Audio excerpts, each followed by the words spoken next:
While the events unfolding in Russia were not seen as important during the time, it would come to be recognized as one of the most defining moments of the 20th century, specifically the October Revolution, resulting in the Bolsheviks seizing power and following it up with the creation of the Union of Soviet Socialist Republics. Aside from the conditions that led to their seizure of power, the Bolsheviks never would have been capable of doing so had it not been for one man. Arguably, the most defining aspect that separated them from other socialists wasn't their ideology, but the drive of their leader. Vladimir Ilyich Ulyanov, better known as Lenin, was born on the 22nd of April, 1870, in the city of Simbirsk. He was the third of 8 siblings, 2 of which would go on to die in infancy. Aside from that, his childhood was, by all accounts, rather pleasant. His family was of middle class, and his relationship with them was healthy. However, tragedy would strike the Ulyanovs in 1886 when the family's patriarch passed away due to a brain hemorrhage. Around this time, Lenin's older brother Alexander had involved himself with Narodnaya Volia, a leftist political party, joining their armed wing whom were responsible for the assassination of Tsar Alexander II.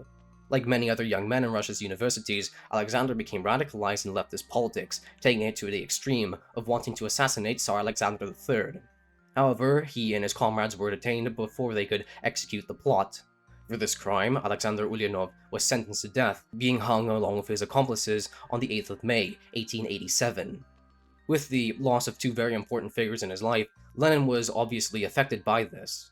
But the impact of his brother's execution has been exaggerated by Soviet propaganda, trying to portray Lenin as having been a revolutionary from a young age. His younger sister Maria, who was 9 at the time, claims that he said to her upon hearing of his brother's death, quote, "No, we will not take this road. Our road must be different." But this is absurd in regard to her age, as she probably wouldn't remember what he said.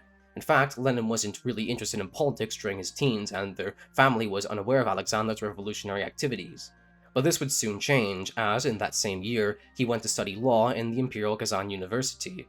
Given the reputation of his older brother, Lenin was seen as a celebrity by the local intelligentsia. It wouldn't take long for him to involve himself in subversive activities. However, he was expelled in December, along with several other students, for this exact reason. First, the Tsar took his brother, then, for the time at least, took away his future. His mother tried to help by purchasing him a farmstead to run, in hopes that he could make a living off of it. But Lenin wasn't particularly interested, and most of the land was eventually sold. Instead, Lenin preferred to spend his time reading leftist literature. You'd think that Marx would have been his go-to author, but while you wouldn't be wrong to assume that, there was another one whom Lenin probably discovered long before the latter, and that was Nikolai Chernyshevsky. Chernyshevsky's philosophy can be described as nihilistic. He rejected the old order, questioning all moral and religious authority, viewing it necessary to destroy it with facts and logic. Chernyshevsky, Marx, Narodnaya Volia, and few others also helped mold Lenin's worldview. To summarize his own doctrine, he believed that a disciplined vanguard was necessary to take action and to create the conditions for a revolution. Compromise with liberals and Democrats was seen as unacceptable. Instead, they should establish a dictatorship to further the revolutionary cause. Overall, Lenin was coldly pragmatic, willing to get his hands dirty, or those of his subordinates, to accomplish his goals. The earliest display of this was during the famine of 1891 to 1892. Most Russians came to the logical conclusion that aid should be given to the starving peasants.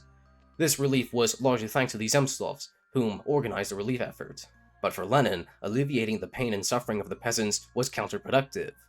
To quote a friend of his, Belyakov, he had the bravery to publicly admit that the hunger had many positive consequences, namely, the appearance of an industrial proletariat digging the grave of the bourgeois order. By destroying the backwater peasant economy, the famine, he explained, will objectively bring us closer to our final goal, socialism, the immediate subsequent stage of capitalism. The hunger will not only destroy all faith in the Tsar, but in God as well. In 1891, Lenin was finally allowed to go back to university, studying in St. Petersburg, graduating with a degree in law that same year. He went on to exercise the profession of a lawyer for a while. However, his passion for the revolution never died. During this time, the Russian Empire was rocked by a series of strikes, such as in Vilnius in 1893, usually by university students and the socialist intelligentsia. In 1895, a group of socialist intellectuals, most notably Lenin and Julius Martov, founded the Union, a struggle for the liberation of the working class. Unfortunately for them, the Orkhana, the Tsar's secret police, arrested many of the organization's prominent members, including Lenin. After a year in prison, Lenin was sentenced to 3 years in exile in Siberia.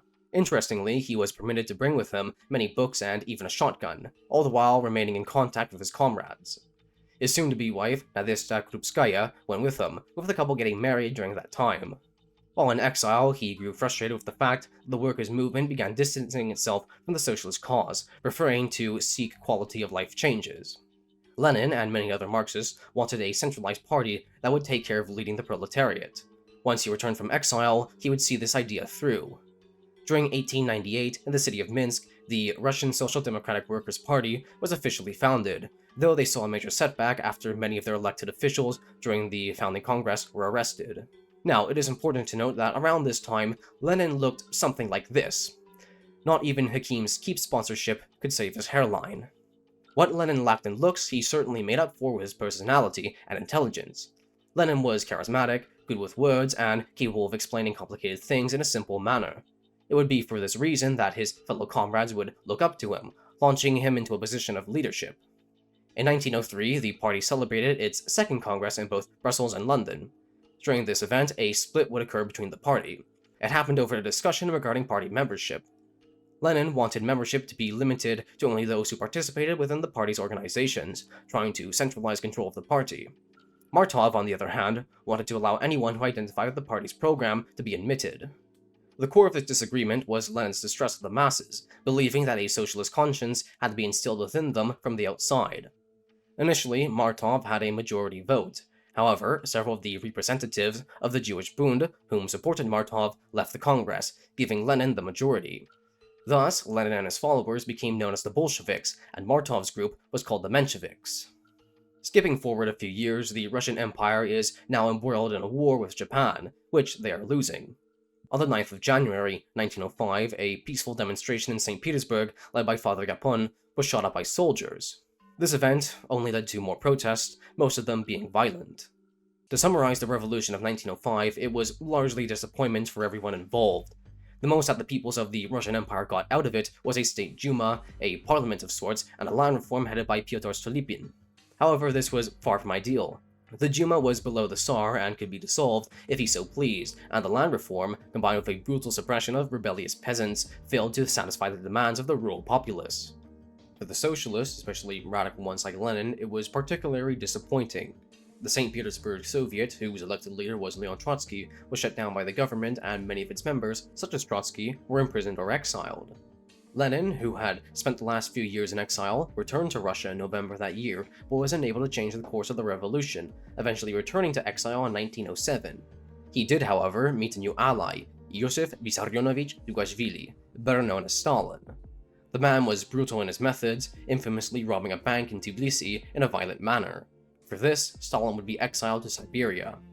The one good thing that came out of the revolution of 1905 was that it demonstrated that trying to reform Russia from within the confines of the law was straight up impossible. If changes were to be made, they would have to be done so by force. With compromise no longer considered an option by many, the Bolsheviks would have an easier time winning over support. All they needed now was another crisis. That came in 1914, when Russia, along with France and Britain, went to war against the Central Powers. To put it lightly, the war went horribly wrong for Russia, and millions of her soldiers would become casualties. On the home front, there was a shortage of food and fuel in the cities, which would be the straw that broke the camel's back.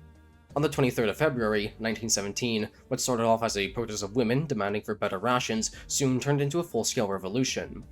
On the 2nd of March, Tsar Nicholas was forced to abdicate, handing over power to a provisional government headed almost entirely by liberals. By this time, the land-hungry peasants and hungry workers had no faith in the liberal movement. Luckily for them, the socialists had set up their own government across the entire empire, referred to as Soviets, with the most important one being in Petrograd, formerly St. Petersburg. But to the disappointment of many, the representatives of the Soviets weren't yet willing to take power. In the immediate aftermath of the revolution, the Soviets were committed to working alongside the provisional government to protect revolutionary democracy and ensure Russia's transition from the capitalist phase to the socialist one. A general amnesty was given to all political opponents of the Tsar, allowing people like Trotsky and Stalin to return from exile. Lenin also followed, famously working with the Germans to get back to Russia in what was the start of their cooperation. He finally arrived in Russia on the 3rd of April and quickly got down to business. The following day, Lenin presented to the Petrograd Soviet what he called the April Theses. In summary, Lenin called for an end to hostilities without annexations, for power to be handed over to the Soviets, and denounced compromise with the provisional government. To paraphrase the most important points he makes, in our attitude towards the war, which under the new provisional government of Lvov and co. unquestionably remains on Russia's part a predatory imperialist war owing to the capitalist nature of that government, no support for the provisional government, the utter falsity of all of its promises should be made clear, particularly of those relating to the renunciation of annexations. Not a parliamentary republic. To return to a parliamentary republic from the Soviets of Workers' Deputies would be a retrograde step, but a republic of Soviets of workers, agricultural laborers, and peasants' deputies throughout the country from top to bottom. It is not our immediate task to reintroduce socialism, but only to bring social production and the distribution of products at once under the control of the Soviet workers' deputies. The proposal of the April Theses was met by an angry crowd who mocked Lenin for his audacity to ever think of such a thing. For the time being, the socialist movement, including many Bolsheviks, favored cooperation with the provisional government, but as the war went on, patience dwindled and the masses began looking for alternatives. Lenin's Bolsheviks spared no time in denouncing Russia's current leaders, criticizing them for not concluding the war and for taking too long in organizing the elections for a constituent assembly. On the 16th of June, the Russian army went on the offensive in a final attempt to bring the Central Powers to the negotiating table. The offensive was an utter failure. Even before it began, morale amongst the troops was already low and continued to falter as the operation went on. The Russian army was essentially in a process of disintegration, partially the result of Bolshevik agitation whom encouraged the troops to disobey their officers and that there was no sense in continuing the war. With the failure of the Kerensky offensive and the ongoing German counterattack, soldiers and workers in Petrograd staged an armed protest against the provisional government that turned violent.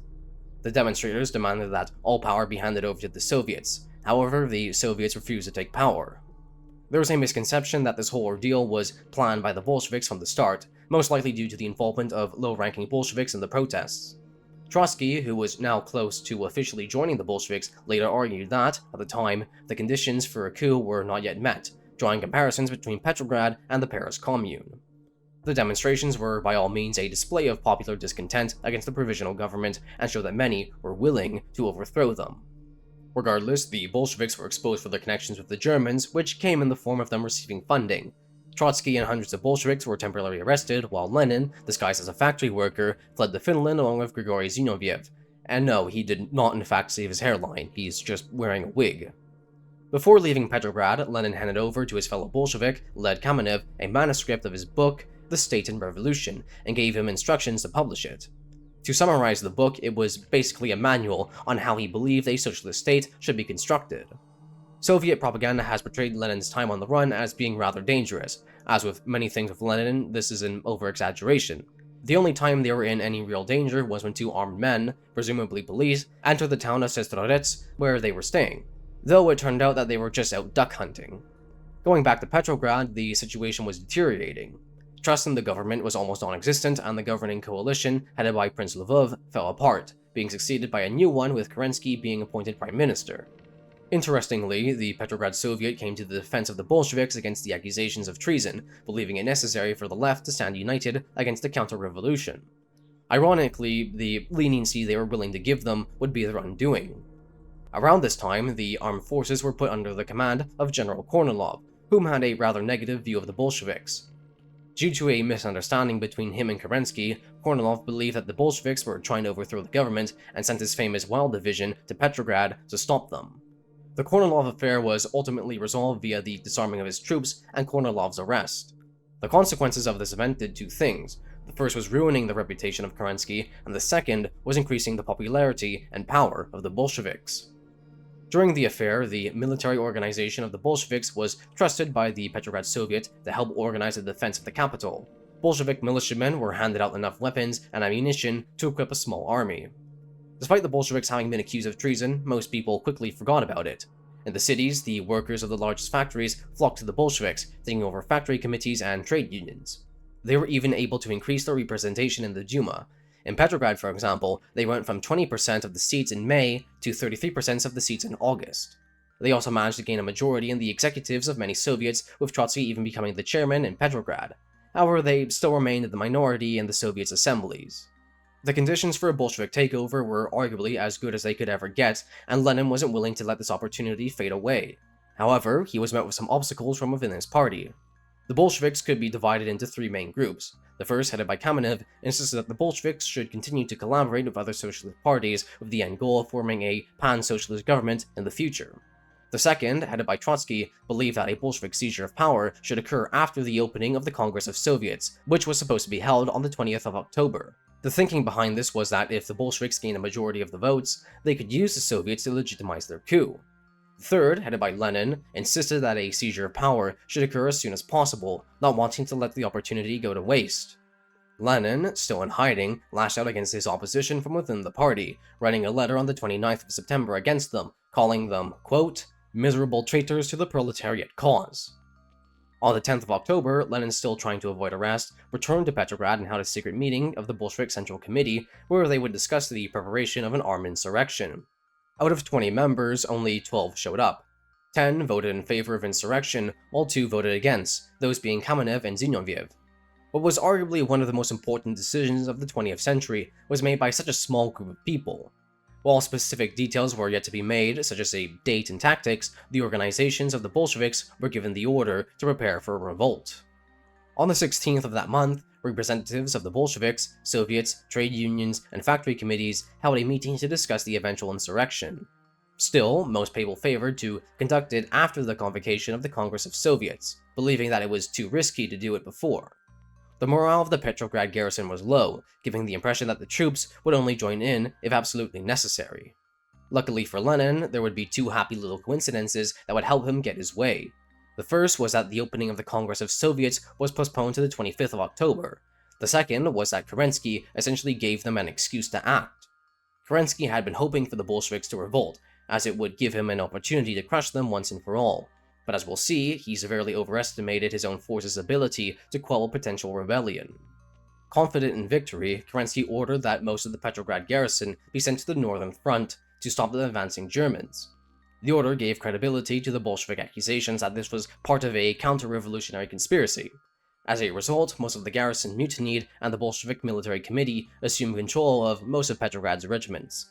During the morning of the 24th, Kerensky ordered that 2 Bolshevik newspapers be closed, giving the Bolsheviks the impression that the provisional government was on the offensive and that they were within their right to defend themselves.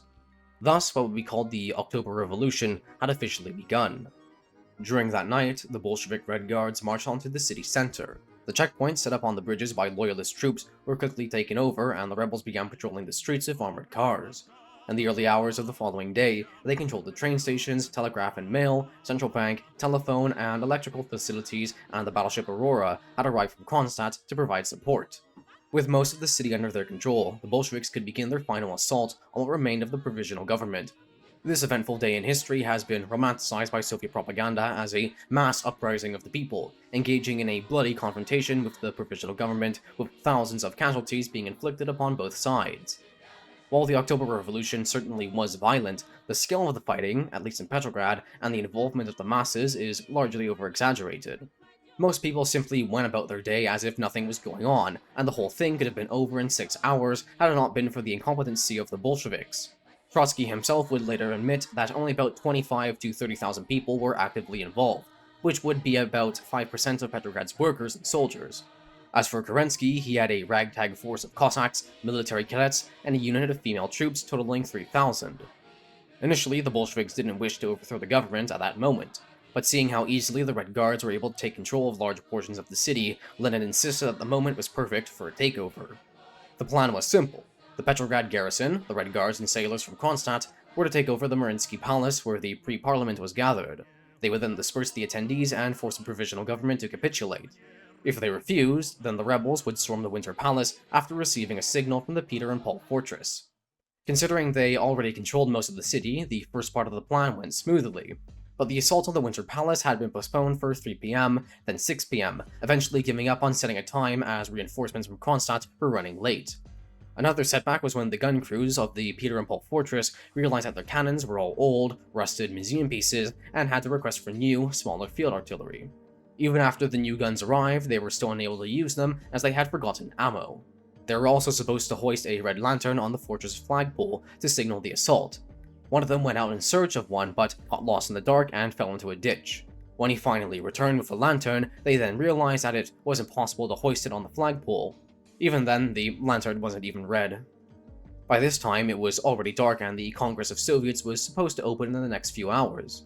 Wanting to finish the operation before that, the Bolshevik leadership pressured their troops to take the palace at any cost. They could have done so quite easily as the enemy's defenses were almost non-existent, but the Bolsheviks were too scared to do so. Kerensky had requested reinforcements the day before, falsifying an order by the Soviets in hope that the troops would listen, but they were yet to arrive. Kerensky then decided to flee the Winter Palace, easily slipping through the small force of Bolsheviks surrounding the building.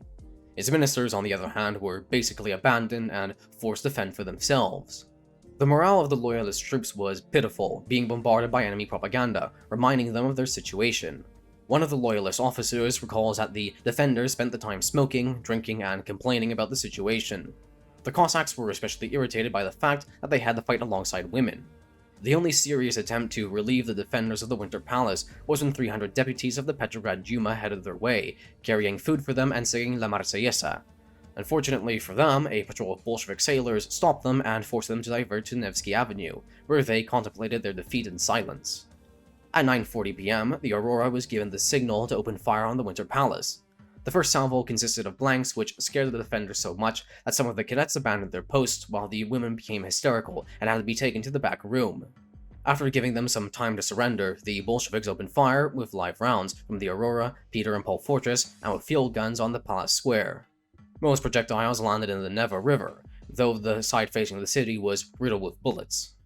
With the siege still going on, the Congress of Soviets was inaugurated at 10:40 p.m. in the Smolny Institute. The Bolsheviks lacked the majority of the seats, with 300 of the 670 delegates being Bolsheviks. However, in an act of protest, a series of Mensheviks and socialist revolutionaries denounced the Bolshevik seizure of power and refused to form a coalition of socialist parties, marching out of the Congress. But by doing this, they essentially handed power over to the Bolsheviks, giving way to Lenin's dictatorship of the proletariat. Even then, Martov still called for a pan-democratic government to be formed, but given the circumstances, the delegates who marched out were deemed as counter-revolutionaries, with those remaining submitting to Bolshevik direction.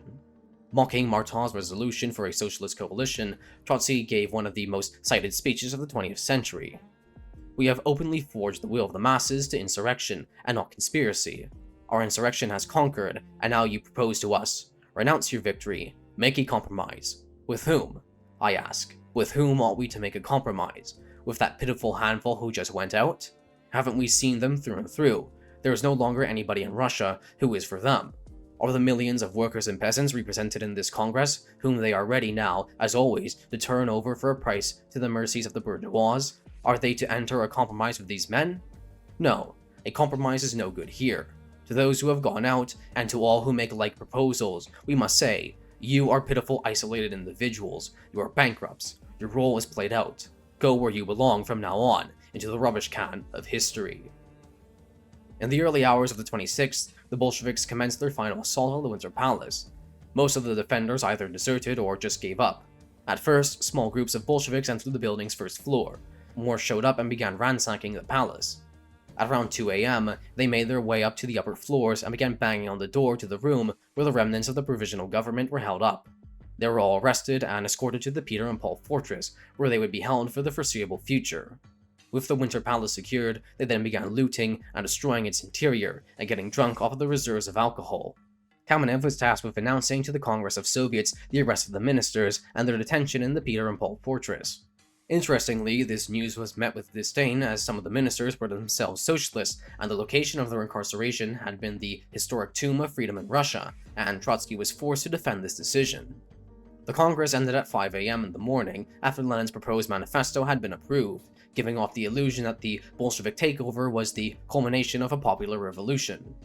Even though the events that occurred in Petrograd during the 24th and 25th are the most famous, it was probably the easiest part of Lenin's coup. The worst was yet to come.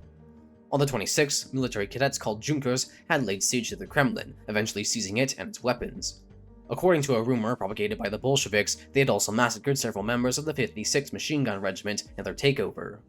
The center of Moscow would become the site of a brutal battle between the Red Guards and the Junkers that would last for about 10 days.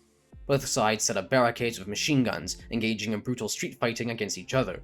During the night of the 28th, the Junkers held up in the Kremlin fired artillery at the Iman factory, which was a Bolshevik stronghold, while the Bolsheviks responded with their own guns from some hills into the southeast.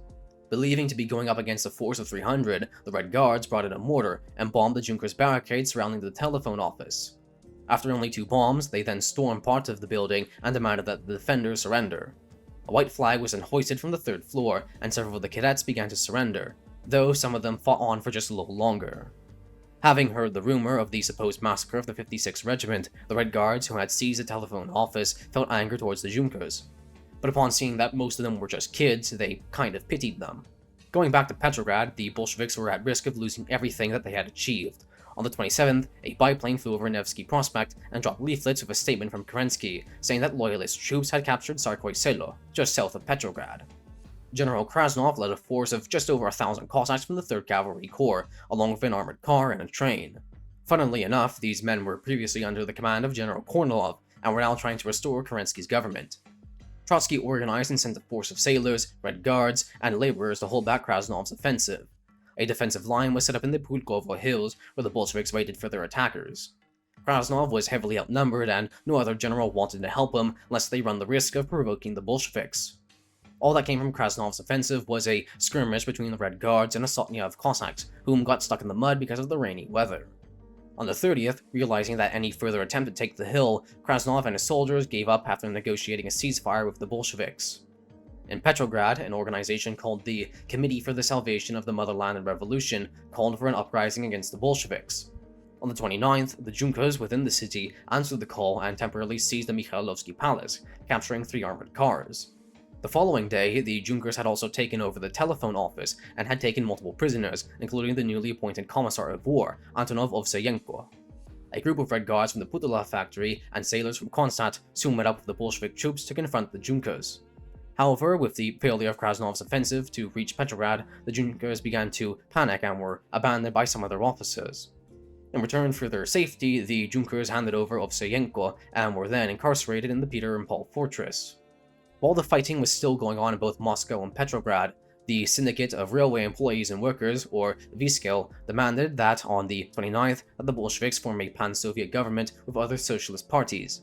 Dozens of factories, regiments, and assemblies sent their own petitions in support of the Viskel. The last thing Lenin wanted was for the rail workers to stop the trains. If they did so, it would prevent food supplies from reaching the capital and cause millions to go hungry, which, if you can remember, is what triggered the revolution in the first place. Initially, the Bolsheviks were forced to open talks with other parties, but as the Cossacks and Junkers were pushed back, they had less of a need to do so.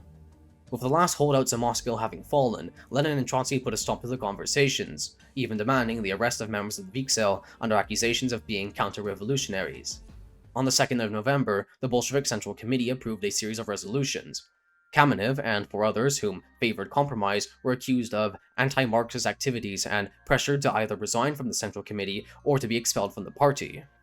Kamenev and the 4 others opted for the first option, giving Lenin full control of the Central Committee. There would be several more incidents like these throughout the country over the course of the next few months, but on a smaller scale, eventually turning into a full-scale civil war in the future.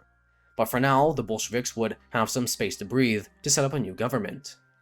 Going back a few days to the 27th, the Bolsheviks set up the Council of People's Commissars, or Sovnarkom for short, to rule the country till the opening of the Constituent Assembly, or at least that is what they claimed.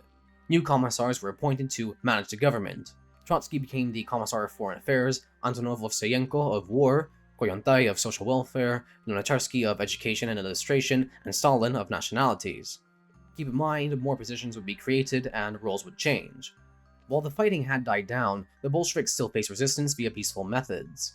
Almost all employees from the government ministries went on strike against the Bolshevik takeover, sometimes not letting the new authorities into their offices. They were also joined by judges, teachers, telephone workers, and, most notably, bankers. The state banks straight up refused to lend the Bolsheviks any money, and only caved in when Vyacheslav Merzinsky, who was the new Commissar of Finances, stormed the bank with armed men and forced them at gunpoint. But even then, the new authorities had no clue on how to manage the bank and would still need help from the professionals. Administrating a country and, most importantly, supplying everyone with enough food to keep them happy proved very difficult for the new authorities. Despite it appearing that the Bolshevik government would collapse, they still managed to cement their authority, largely due to the lack of any serious armed opposition. The workers on strike and some of those in higher positions were fired from their jobs, with political commissars being appointed to supervise the state's bureaucracy. Lacking a majority in the Soviets, the Bolsheviks focused on establishing a strong executive branch. There was no clear division of interest between the new government and the Bolsheviks, as both were essentially the same thing. The Soviets themselves were eclipsed in power by the Sovnarkom, with legislation slowly being taken over by the previous. On the 27th, the opposition, which mostly consisted of the liberal KPD, was officially censored by the Sovnarkom. While many protested this decision, it did little to stop Bolshevik troops from destroying their printing presses. The opposition was betting on the election of the Constituent Assembly to oust the Bolsheviks from power. Since most of the population would be allowed to vote, it was believed that the assembly would be the highest authority within Russia. With it would be their last hope at establishing a proper democracy. The Bolsheviks were divided on the question of the Constituent Assembly, but these didn't matter as Lenin had already made up his mind back when he wrote the April thesis. However, he couldn't just cancel the elections. The voting commenced on the 12th of November and was supposed to last for 3 days, but in some cases they went on for longer and were held late due to organizational difficulties. Voter turnout was high, totaling 44 million people. Sources for the results vary, but the Bolsheviks obtained between 22 and 24%. Both the left and right wings of the Socialist Revolutionary Party obtained a combined count between 39 and 45%, meaning that they were the largest faction within the assembly. With the results against them, the Bolsheviks began a campaign of intimidation targeted at those whom defended the assembly. On the 20th, the Sovnarkom suspended the opening of the assembly indefinitely. The next day, the Sovnarkom issued a decree that allowed electors to revoke deputies from all the representative bodies, including the Constitutional Assembly. What this was really meant to do was allow the Bolsheviks to invalidate the elections of their opponents. After further protests from the opposition, the KPD was outright banned and many of its members, including those who had been elected, were arrested. On the 5th of December, the Revolutionary Military Committee was disbanded and replaced with the infamous Cheka, headed by the Polish-born Felix Dzerzhinsky, that would further Lenin's reign of terror. Finally, on the 5th of January, 1918, the Constituent Assembly was finally opened under conditions of martial law. Public gatherings were prohibited, and Bolshevik troops were set up around Petrograd. The Taurid Palace, which is where the assembly was supposed to meet, looked more like a military camp than a seat of government. Despite all this, a demonstration was organized by a group called the Union for the Defense of the Constituent Assembly in support of the event. Initially, it was supposed to be an armed demonstration, but the organizers scrapped this idea. Instead, it was going to be peaceful. That day, a large crowd of under 50,000 people gathered in the Field of Mars and began marching towards the Taurid Palace around midday. But when they approached Litany Avenue, the Bolshevik troops opened fire on the crowd, killing at least 10 people and injuring dozens more. It was the first time government troops had shot at an unarmed crowd since the February Revolution. The victims were buried during the 9th, on the anniversary of Bloody Sunday. The first session of the Constituent Assembly commenced at 4 p.m. Some of the deputies had even taken part in the previous demonstration, further adding to the tension. On top of all that, not all of the detained deputies had been released from prison. Lenin observed the session from the old seat of the Tsar while his troops harassed the attendees below. The deputies tried to open a discussion but were interrupted by shouting from the Bolsheviks. The Menshevik Viktor Chernov was elected president of the assembly, and his colleague, Irakli Tsereteli, pronounced a fervent speech denouncing the Bolshevik actions. The Bolsheviks then tried to have their Declaration of the Rights of the Working People approved, but it didn't receive enough votes. The assembly was of no use to Lenin, so he had it closed, never to open again. Arguably, the October Revolution ended with the death of Russian democracy, as it ensured Lenin would be able to mold the remains of the Tsar's empire to the image he saw fit. With no other way to oppose the Bolsheviks, civil war and all of its horrors became inevitable. The October Revolution was the result of mass discontent amongst the working class towards the provisional government and the apathy caused by an exhaustingly hopeless situation. The Bolsheviks did in fact have quite a large following during this time, as people were looking for solutions to Russia's problems. But as Lenin increasingly consolidated power for himself while arresting and even killing his opponents, support for the Bolsheviks dwindled.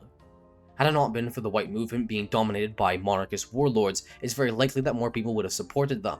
But they ultimately considered the Bolsheviks to be the lesser of two evils, and who knows, maybe they were. Arguably, the Russian Revolution could be labeled as one of the greatest tragedies of the 20th century, not because of what was lost, but because of what they failed to achieve.